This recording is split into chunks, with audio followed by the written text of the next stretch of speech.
Hey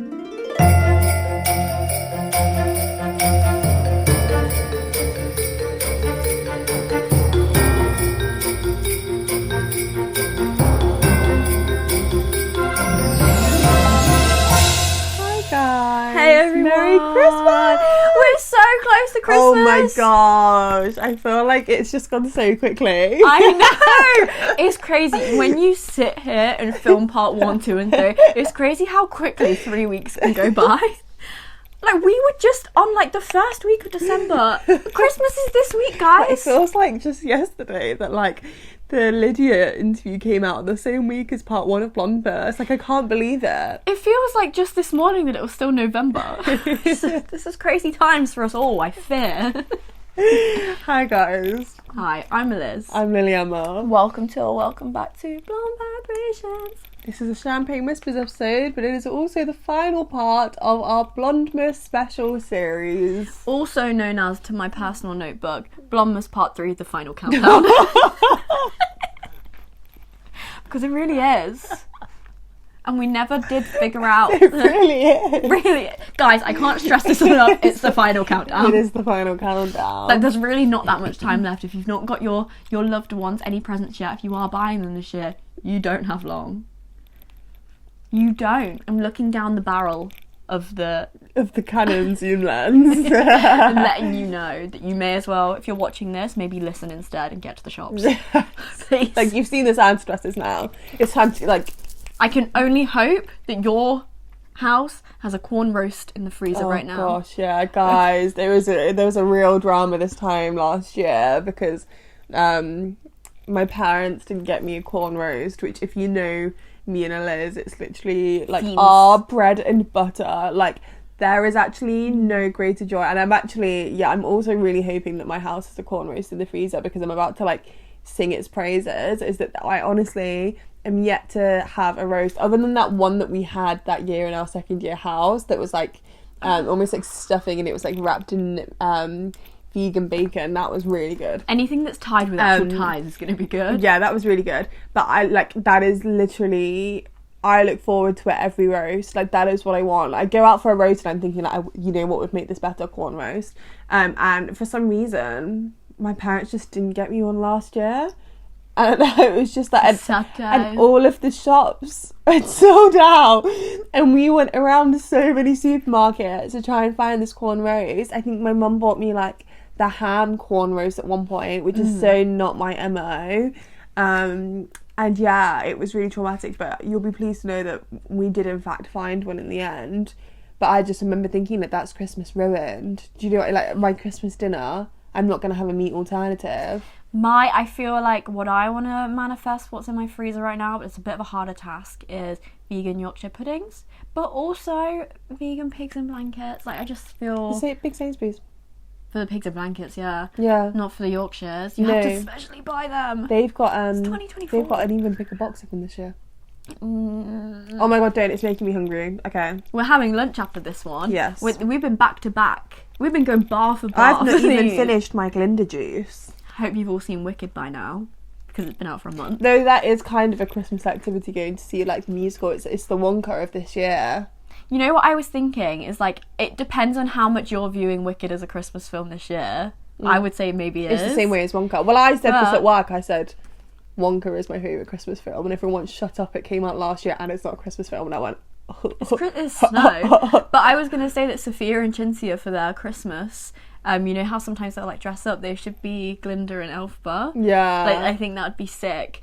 More specifically, I could see Cinzia being Elphaba. Yeah. And Sophia being Glinda. However, I would adore it if they switch, because that's switching what I assume. Yeah. Yeah, and you'd have to put more effort into, like... Yeah, because, like, Sophia's blonde, so why don't you be green? Yeah. Yeah, no, I agree. Yeah, I'm glad that we understand. Every second that we talk, we are adding an extra second onto Editor Becky's plate. So we are going to keep this one snappy. You guys know the drill. This is part 3. If Yes. you don't know what's going on, we're giving Christmas-themed advice / discussing whether you... or them, they are naughty or nice. Are you getting COAL coal for Christmas? You said that like a rapper's hype man. Like, are you getting COAL gold for Christmas? Okay, Yes. so we're just gonna go straight in with this one. Am I naughty or nice for breaking up with my boyfriend over a Christmas present? I actually didn't write the word present, I just put over Christmas. Over Christmas. Oof. Over Christmas is always going to be a tricky one. Yeah. The closer it is to Christmas Day, the more you're verging on the naughty list. First 2 weeks. Well, not 2. I don't know. I feel like if you get into double digits. I feel like December is like. I broke up with someone over Christmas. Not over in December, Christmas, right? It was December. Was it was the first week of December. I'm not getting into it. For obvious reasons. However, there was reasons, and there was a time crunch to it. Let's just say that. No, I don't want to make light of a situation. I'm not going to make light of a situation. No, it's not However, funny. it probably begun at the end of November. Yeah, before Christmas. Yeah, so It needed to happen before Christmas. Like, yeah, like it needed At to be done certain before point- Christmas, but like it was already December. yeah, if you know things are happening, it's easier to get it done quicker. That makes it seem like there was someone else. Like, what do you mean there was There was a time a time crunch? crunch. If you know things are happening, like, yeah, I have to, like, swap them out real quick. There wasn't. If I put the record straight, there was no one else. Like, it was just me. Anyway. Okay. Am I naughty or nice for breaking up with my boyfriend over a Christmas gift? In my head, this is a really bad Christmas gift. It's gonna have Are you to be. agreeing? Well, I've said, unless it's something downright offensive or something that it's just like, someone I'm in a relationship with would never get me this. If it's not something so drastic, you are using the present as the scapegoat, and it is just the straw that broke the camel's back or the reindeer's back. Hey. Yeah, I think some people are generally more sensitive about presents than others. I feel like this is kind of a somewhat running theme throughout this episode. Like, I think giving a good present is very series. Giving a good present is a sign of really listening to someone, respecting and knowing yada yada. 1 the 3rd episode, do you know what I mean? But however, some people are more sensitive to that, and that is okay. You know, some people really think, you know, if you get me gold jewelry but I'm a silver person, that's like a big like red cross. Do you like like? And that is okay. People have differing like expectations to their loved ones. But I do think at its core a bad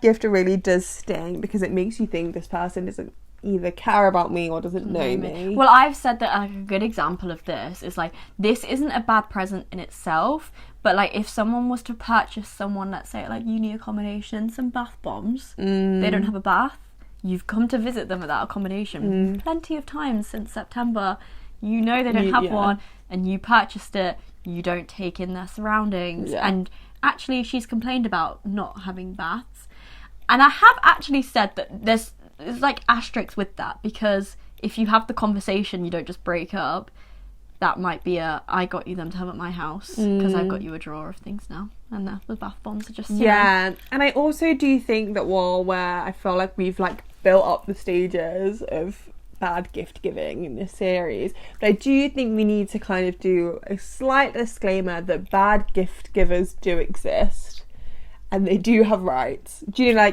like that is okay if you limited rights. Yeah, if you find it really difficult for whatever reason, that is okay. I think you can still make an effort. Yeah, if you do things in other ways But to some show their people love. are very material, and I think if you are, it's hard to say because of us, but I feel like some people just like don't really care about belongings, don't really care about their surroundings, and I think that must be really hard to then buy for someone who does. Do you know, like, you also would have to make the assumption that that might not be the case for this, because it's such a shock that it's such a bad present, whereas like you wouldn't be so shocked if like you know that about them. They're probably going to cook you a gorgeous Christmas dinner. It's going to be the 2 of you or whatever. They're going to cook you this and really treat you, make you feel special. Or like you've done Winter Wonderland, you can't afford gifts, so he just got you like a book and it turns out you already have it or something. But he's done everything else right. Or like it's the surrounding context with it almost. yeah. I don't know. Would you break up with someone over a gift? Oh, I don't know. I didn't. Like, When I was break thinking up. about like my answer, I didn't quite think about like what would I do if it was a really bad gift. I don't think I would break up with them over the gift, but I think it would probably spark a conversation that would probably go that way. Do you like? I think it's really like. I think it's something that I'm thinking about a lot. And it's something that I am conscious that I kind of need to work on, but I think because I have such strong friendships, I do kind of hold people at quite a high standard. And I think to have someone give me like a bad present, I'm also picturing it like quite far in the relationship. I'm not picturing it like early on. I think I would find that quite offensive. And but I don't think I would have it in me to actually break up. I think to me, this seems like there's other things. Like this, like I don't think I could actually break up, but I think it would probably have a hard conversation that could end up like that. But to me, for the question to be like, basically, can I break up with someone over a Christmas present? There's other things. I wouldn't break up with them in the first place, like as the first step. I am a big communicator. I can't possibly. You'll see it on my face if I'm not saying something, in which case the conversation's going to come up one way or another. If I don't like a present, you're going to find out at some point. Like, it's just going to happen. So I would rather just be like, hey, I wouldn't say it in these words, but I'd be like, you flopped. Like, just like, do better next time, or there won't be one. And I don't. There won't be one. Like, this is what I mean. I'm not going to say it in those words, but if someone did something that, it would upset me if someone really like didn't perceive me in the way that my partner should. Like, that should be the person that really knows your like inner workings in a way that most other people don't. And if they've missed the mark so entirely, it would be very upsetting. That I'd have to be like, please can you explain your thought process behind the gift? Because if there is one, then we might just not be matching in what we wanted from that. That's fine. But if they were just like, I don't know, like, I needed to get you something, so I went to the bargain bin last night. Yeah, I so also you don't care. I think it really depends on you as a person as well. I feel like we're very, not necessarily predictable in like a mean way, but we're very predictable in like this is what I like, this is what I do, this is what my space looks like. You know, like I feel like we both have very strong like 3 pillars where it's like, you know exactly, you can see something and you'll be like, I know Eliz will like that. Do you know what I mean? There are very like clear things that you could probably put on a t-shirt and we would like. Yeah, that's why I get annoyed, like, not annoyed, but the expectation is there because I'm very easy to buy for, and I like so many things, and I'm very easily impressed. That I think the difficulty to buy you gifts is because you're good at giving gifts. It's not the topic of the gift. Because I'm I like, think that's anyone something could different. like, anyone could get me something, and because I have always said that you could make me something, and I give the same reaction as something that's £200, that if you don't find something that's like cheaper but I'd still like, or like you've actually not gone to any lengths, you've got something that's so impersonal. My thing is always like, if they get like shower gel or something, although slight like caveat to that is now we have Bath and Body Works in the UK, so I'm like, that will always slay. But like, I put shower gel on my birthday list this morning. like Christmas list. Oh yeah. Yeah, happy birthday. It'll be my birthday list when it's not. Like when things don't get ticked off, it just gets pushed back. But like just spring birthday things. In general, the bath thing for me, if I got like a bath set with no real like reason behind it, that would annoy me because I have sensitive skin. So I feel like if you just did that as a throwaway, that's what would annoy me. What's your conclusion to this then? Mine is inconclusive. I think there's probably more going on behind the scenes than we know. There has to be more to it. Yeah, That's not a good partner. I don't think you're getting coal, but I also don't think you're on the nice list. But I would like go as far to say maybe your partner's not on the nice list either, because like they're clearly, if all of this is like culminating to a point where you just open this present and you were like, I can't be in this relationship anymore, other things are happening, they're not tending to your needs, they're not like listening to you, they don't know you in the way they should probably, so maybe really no one's truly coal deserving, but next year you'll both be in a happier place. Yeah, not together. Yeah, that can be my conclusion. Yeah. Is that you guys will be happier and both on nice lists separately. Yeah, I agree. You can't possibly be when there's clearly so much like contempt or something bubbling under the surface at all points. You're going to end up being mean to each other. Yeah. Grinches. Agreed. So our last one. Oh my gosh, our last one for the year. Crazy. Until next year. Our final piece of advice for 2024 ever. Am I naughty or nice for refusing to uninvite my girlfriend from Christmas dinner? And this is another hard one, I think. Yeah, to me, To me, it's giving family Christmas dinner. Yeah. Like, there's no way that this is happening anywhere else, but like, you know, your parents, like it's giving, like Christmas dinner is so much pressure, like family Christmas dinner, so much pressure, like tensions are high, like the stakes are high, like as we said in the beginning of this episode, it needs to be right, otherwise like Christmas is ruined. Yeah. I think just as a side note to it, if you didn't run it by your family, or you've decided this and they found out by some other way through like a sibling or something that you're just bringing your girlfriend, you are naughty for that. Yeah. There is like, if you were just planning to just show up with girlfriend when like there's only enough carrots for 4 people, when you've just brought someone whose favourite vegetable is also, a like, carrot. We're not meat eaters, but I can assume that like numbers for like cooking meat are probably really hard. Like I would never know, but you know, you've got a turkey a certain size. And even if, okay, yeah, there is leftovers, that's family leftovers, that's bubble and squeak for the next day, Yeah. and suddenly if someone else is eating it all, it has to be taken into consideration. Yeah, I agree. I think, like, you know, it does depend. If it was, you know, you've just said and immediately they were like, no. Or if they actually said yes to begin with, and then last minute they decided, actually, we're going to keep it a bit more intimate. Like, I'd rather if you didn't bring partners. And then you were like, well, I'm not uninviting now. Yeah, like she's already booked her train. Yeah, and like you said yes because she didn't have anywhere else to go, and now you're saying no. So she's going to have to get an Airbnb on her own over Christmas. That, different situation. You're not naughty for that. But I also do think that if you're thinking they're not hosting, you're under the assumption, say we are going down this parent route, it's your parents' house, your parent is cooking the meal. If they've said, oh, actually, no, there's no room in the inn. There's no room in the inn. And then you're saying, oh, well, now they're going to have to get an Airbnb. Go to the Airbnb then. Like as harsh as it sounds and as mean as it sounds, that's your partner. And if you're not hosting, you kind of don't have a leg to stand on, unfortunately. Like, that's not yours to say. Like, could you imagine if we were, like, hosting a party and someone was like, can my girlfriend come? We were like, oh, like, no, sorry, like, we're keeping it really low, like, we're not really giving +1s, you know, it's a dinner party.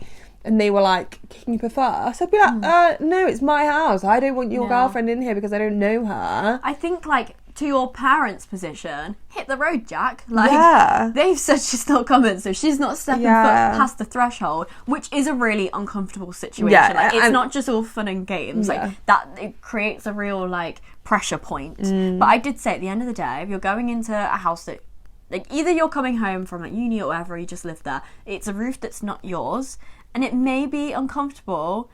However, you're going to have that chat with her.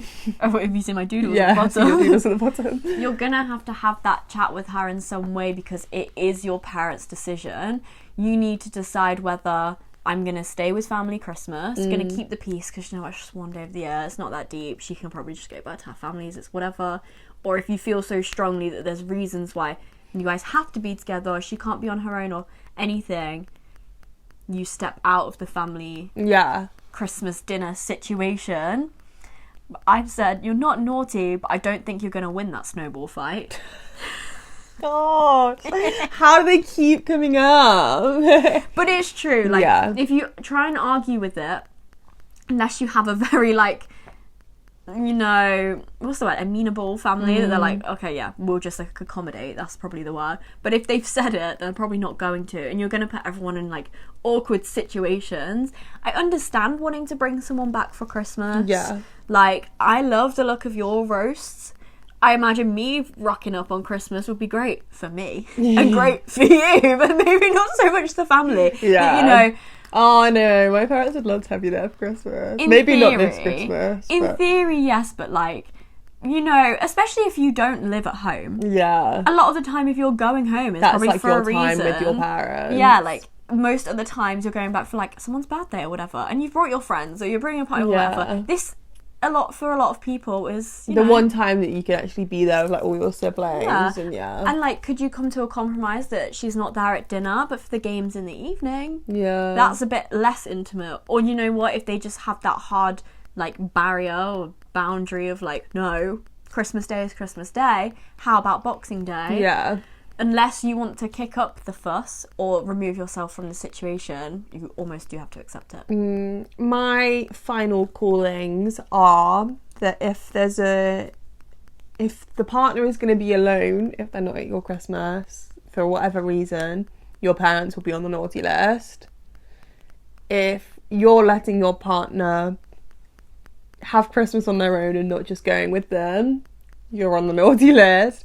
But I also think if you kick up too much of a fuss about this, you will be on the naughty list. Like, I think nobody's on the no one's on the naughty list just because the scenario's happened. Again, it kind of goes back to the, like, how you react to it is then what's going to place you. Because like you're allowed to be annoyed, that doesn't put you on the naughty list.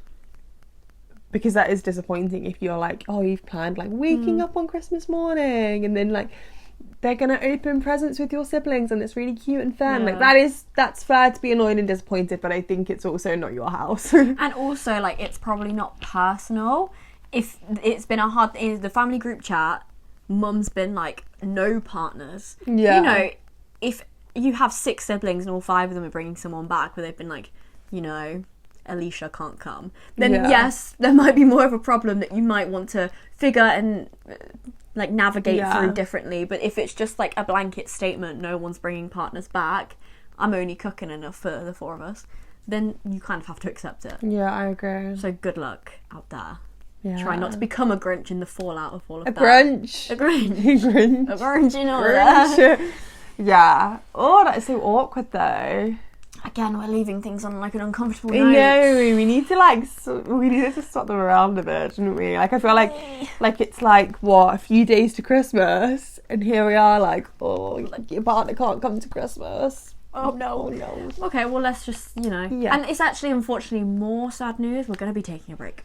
Oh, that makes it seem so dramatic. Yeah. So, if you didn't know, we pre-recorded these episodes. So it is currently like a month before you're watching this, as we're doing this, which feels kind of weird because we're in our Santa dresses. But we have put our Christmas tree up, so we're not completely lying to you. But we are taking December off-ish. We're letting editor Becky have December off, and we're not recording. Just because we need a break. It's Christmas for us too. Yeah, so for the most part, it won't really affect you guys because this episode comes out on the 22nd and we're going to aim to come back in mid-January. So really it's probably going to end up being like a couple weeks with like no episode and probably no social media content, at least on Instagram, I would assume. There's going to be TikToks. I will say that. I can't shut off entirely. I'm not saying like wholeheartedly that there won't be stuff on Instagram, but like, let's just have a break. Yeah, I don't really...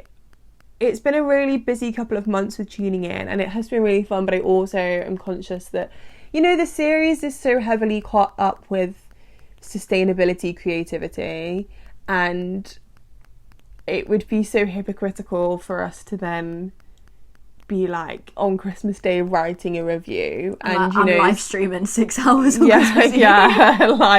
like we're emailing for tuning in. Do you know what, like everyone deserves time off, and I also think you guys deserve time off us. like, let's just see you in the new year. Let's be so excited to see each yeah, other like, again. we Let's can not all get sick of each other. we can all switch off and have some like time away from the screens. It's nice to tune in, but sometimes it's nice to tune out. Yeah, and I think that's so I think we should use You're dead down. So we are taking just a little break, 2 to 3 weeks. You won't even notice. Yeah, you guys it's gonna won't go so notice. quickly. Everyone's eating chocolate. Yeah, and then we'll be back probably with a champagne whisper, then more tuning in. If we're being like completely candid,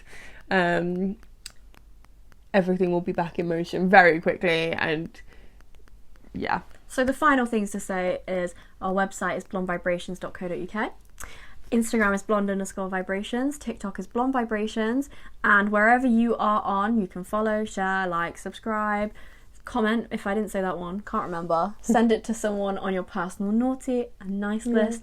And finally, if you don't have a New Year's kiss this year, there you go. You just got 2. Oh, I hope everyone has a really nice Christmas, and celebrates New Year's to its fullest. Yeah, as we will be, because it's Alyssa's favourite day of the year.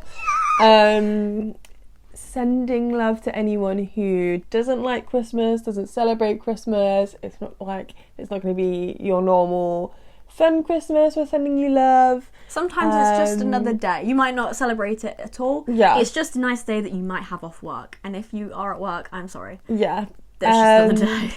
And I'm really looking forward to what 2025 has in store for Blonde Vibrations. Yeah. I feel like our first episode back will probably be some sort of 2025 themed one. Of course. So I don't want to say too much, and also it is currently November for us, so I don't want to.